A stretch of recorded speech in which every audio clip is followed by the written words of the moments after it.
اعوذ باللہ السمیع العلیم من الشیطان الرجیم بسم اللہ الرحمن الرحیم سبحانک لا علم لنا الا ما علمتنا انک علیم حکیم۔ سورۃ النجم، آیات 62، پیراگراف 5۔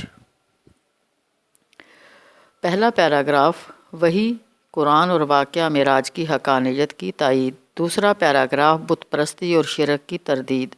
تیسرا پیراگراف مومنین دعوت اور منکرین دعوت کا انجام۔ چوتھا پیراگراف توحید، قدرت اور آخرت کو تسلیم کر کے خود ساختہ باطل عقیدہ شفاعت ترک کر کے ایمان لاؤ اور نیک اعمال کرو۔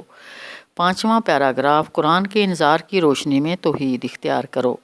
مرکزی مضمون: لات، منات، عزا اور شعراء کی شفاعت پر انحصار کرنے کی بجائے نبی صلی اللہ علیہ وآلہ وسلم پر کی گئی وحی الہی قرآن پر ایمان لاؤ۔ کبیرہ گناہوں سے بچو، اعمال صالحہ کرو۔ ہر انسان اپنا بوجھ اٹھائے گا، دوسروں کی نہیں، اپنی کوششیں ہی مفید ثابت ہوں گی۔ زمانہ نزول: پہلا حصہ ابتدائی 18 آیات غالباً معراج کے موقع پر رجب 12 نبوی میں نازل ہوا۔ دوسرا حصہ آیات 19 تا 62 ہجرت حبشہ کے بعد غالباً 5 نبوی میں نازل ہو چکا تھا، جب امیہ بن خلف نے آخری آیت سجدہ سن کر سجدہ کرنے کی بجائے کچھ مٹی لے کر اپنی پیشانی پر مل لی تھی۔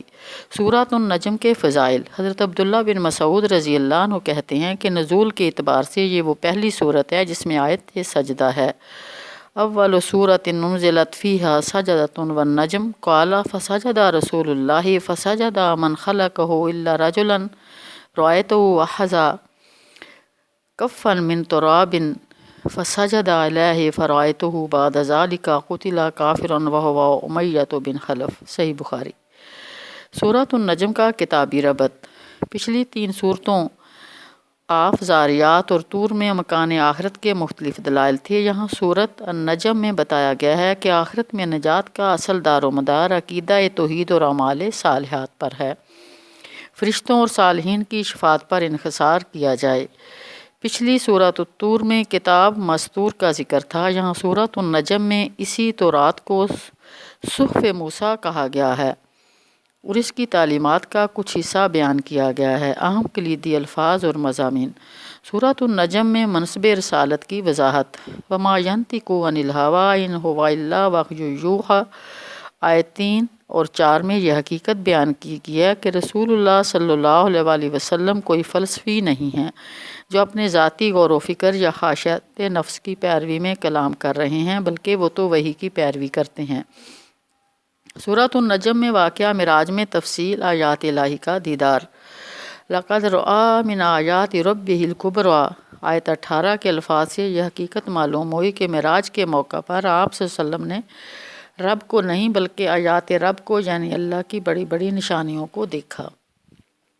سورۃ النجم میں مشرکین مکہ کے عقیدہ شرک فی ذات کی تردید۔ الکم الذکر ولہ الانثیٰ، کیا تم لوگوں کے لیے بیٹے ہیں اور اللہ کے لیے فرشتوں کی صورت میں بیٹیاں ہیں؟ الکم الذکر ولہ الانثیٰ، کیا تم لوگوں کے لیے بیٹے ہیں اور اللہ کے لیے فرشتوں کی صورت میں بیٹیاں ہیں؟ اس سوال کے ذریعے قریش کے خود ساختہ عقیدے پر چوٹ کی گئی۔ یہ اپنی لڑکیوں کو زندہ درگور کر دیتے تھے اور اٹکل، بچوں اور قیاس سے کام لے کر اللہ سے بیٹیاں منسوب کرتے تھے۔ سورۃ النجم میں علم اور علم تخمین کی وضاحت۔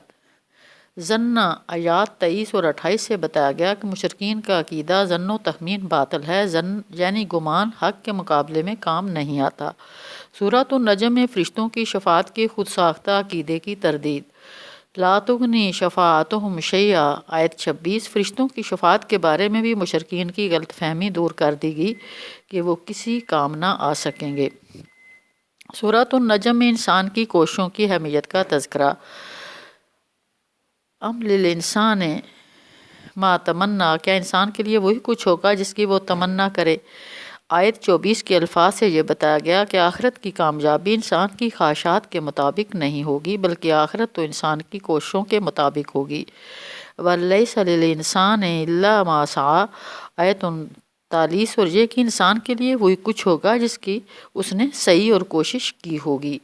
سورۃ النجم میں بخیلوں کے رویے پر گرفت۔ وَآتَىٰ قَلِيلًا وَأَكْدَىٰ، آیت 34 یہ ولید بن مغیرہ مخزومی کے بارے میں نازل ہوئی۔ کسی شخص نے اس سے پیسے مانگے اور کہا کہ اگر آخرت میں تمہیں عذاب ہوگا تو تمہارے بدلے میں عذاب سہ لوں گا۔ چنانچہ وہ اس آدمی کو کچھ پیسے دے کر رک گیا۔ اسے بتایا گیا کہ ہر انسان کا عمل خود اس کے لیے نافع یا ضرر ہو سکتا ہے۔ سورۃ النجم میں مشرکین کے سرداروں کی غیر سنجیدگی پر گرفت۔ وَتَضْحَكُونَ وَلَا تَبْكُونَ وَأَنْتُمْ سَامِدُونَ آیت 60 اور 61 کے الفاظ سے قریشی سرداروں کو غیر سنجیدگی، ہنسی مذاق اور ان کے گانے بجانے پر گرفت کی گئی۔ قرآن کے محکم دلائل کو اس طرح مسترد نہیں کیا جا سکتا۔ یہ سنجیدہ کلام غور و فکر کا طالب ہے۔ سورۃ النجم کا نظم جلی۔ سورۃ النجم 5 پیراگرافوں پر مشتمل ہے۔ آیات 1 تا 18۔ پہلے پیراگراف میں وحی کے متعلق مشرکین مکہ کے شبہات کا ازالہ کیا گیا۔ مشاہدات معراج کے موقع پر رسول صلی اللہ علیہ وسلم کی دلچسپی، دل جمعی اور توجہ کی تعریف کی گئی ہے۔ اس موقع پر آپ صلی اللہ علیہ وسلم نے بڑی بڑی آیات کا مشاہدہ کیا۔ آیات 19 تا 28۔ دوسرے پیراگراف میں مشرکین مکہ پر سخت تنقید کی گئی۔ وہ وحی سے بے نیاز ہو کر محض ظن و گمان کی پیروی کرتے ہوئے لات، عزیٰ اور منات کی دیویوں کی پرستش کر رہے ہیں اور فرشتوں کو اللہ کی بیٹیاں قرار دے کر شرک فی ذات کے مرتکب ہو رہے ہیں اور ان فرشتوں کی شفاعت پر بھروسہ کر رہے ہیں۔ طائف میں نصب لات کا بت بنو ثقیف کا معبود تھا۔ یہ ایک نیک آدمی کا بت تھا جو حاجیوں کو پانی پلایا کرتا تھا۔ وادی نخلا میں نصب عزیٰ کا بت قریش کا معبود تھا۔ بنو شیبان اس کے مجاور تھے۔ قدید میں نصب منات کا بت بنی خزاعہ کا معبود تھا۔ شیرا ایک ستارہ کا نام ہے جو سورج سے زیادہ گرم ہے، یہ بھی بنی خزاعہ کا معبود تھا۔ آیت 29 تا 35۔ تیسرے پیراگراف میں رسول صلی اللہ علیہ وسلم کو ہدایت کی گئی۔ قرآن کی دعوت سے منہ موڑنے والوں سے اعراض کریں، یہ دنیا پرست ہیں۔ قیامت کی عدالت کا مقصد اچھوں کی جزا اور بروں کی سزا ہے۔ اہل جنت کبیرہ گناہوں سے اجتناب کرتے ہیں۔ آیات 36 تا 55۔ چوتھے پیراگراف میں صحیفہ ابراہیم علیہ السلام اور صحیفہ موسیٰ علیہ السلام تورات کی تعلیمات کا خلاصہ بیان ہوا۔ مشرکین مکہ کی بخیل زرپرست قیادت کو دعوت فکر دی گئی ہے۔ روز قیامت کوئی کسی کا بوجھ نہیں اٹھائے گا، ہر ایک کو اس کی کوشش کا بدلہ ملے گا۔ اللہ ہی ہر چیز کا رب ہے۔ صحیفہ ابراہیم اور صحیفہ موسیٰ علیہ السلام کی بنیادی تعلیمات کا خلاصہ۔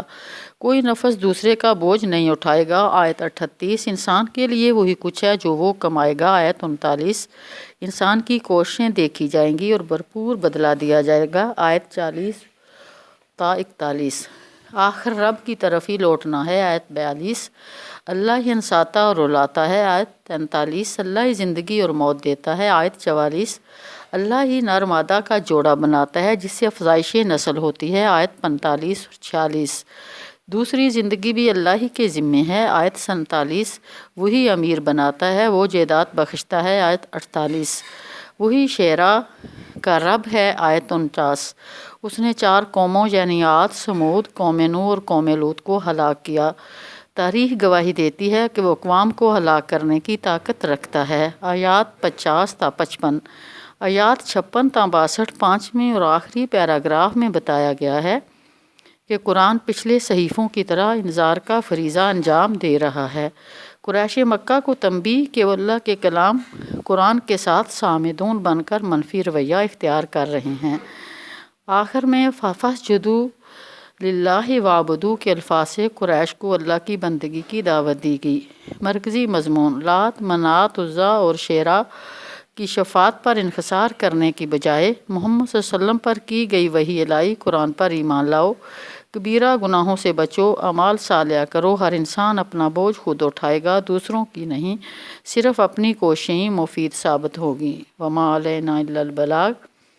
یا ارحم الراحمین، کوئی غلطی ہو گیا تو معاف فرمانا۔ اللہم انک عفو تحب العفو فاعف عنا۔